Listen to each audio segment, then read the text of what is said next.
ये जो वाक़या पेश आया, इस जगह का नाम सुने और फिर मैं आपको डिटेल बताता हूँ। जी नारान की खूबसूरत जगह जिसे कहते हैं तुमतमा। ये ऐसी खूबसूरत जगह, ये 8 मंजिला है। ये वाक़या नारान से बाबूसर की तरफ 2 किलोमीटर करे तो आपके लेफ़्ट साइड पे तुमतमा के घर बने हुए आते हैं। उसके सामने बिल्कुल दरियाए कनार है और यहाँ जाने के लिए पुल क्रॉस करना पड़ता है, जो रास्ता मैं आपको दिखा रहा हूँ। ये गाड़ी इस पुल को क्रॉस करके दूसरी साइड पे गई जहाँ ये वाक़या पेश आया।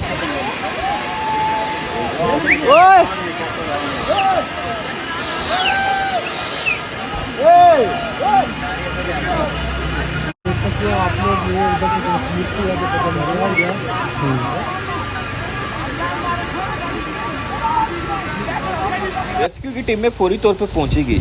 इस गाड़ी के अंदर 4 मेंबर मौजूद थे जो नारान घूमने के आए हुए थे। अल्लाह के फजल से चारों को बचा लिया गया, लेकिन फिलहाल गाड़ी की तलाश अभी जारी है।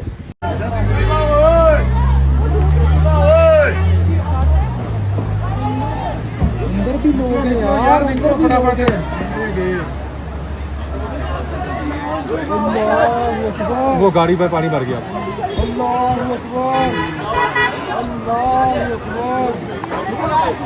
जी दोस्तों, अब यहाँ से अंदाज़ा लगाया दरियाए कनार की कुछ जगहों पे बहुत ज़्यादा गहराई है। गाड़ी का पता ही नहीं चला गाड़ी कहाँ गायब होगी। ये नारान के बाद जाके कुछ पता चलेगा, नहीं तो बालाकोट बाज़ार के जो पुराना पुल है ये वहाँ से मालूम होगा, क्योंकि वहाँ पे जाके पानी बहुत कम हो जाता है और इस गाड़ी का भी वहाँ पता चलेगा अगर नारान बाज़ार क्रॉस करने के बाद ये ना मिली तो बाकी हम इनके लिए दुआ करते हैं और सबको यही पैगाम देते हैं कि हर वीडियो मेरा पैगाम होता है, इस एरिया में जाए तो कोशिश करें कि पानी के करीब गाड़ी को मत लेके जाए। अक्सर लोग पानी के बीच में डाल के उसको धोते हैं, उसको वॉश करते हैं। तो मेहरबानी ये गलती बिल्कुल ना करें जो आपको पछतावा हो। शुक्रिया।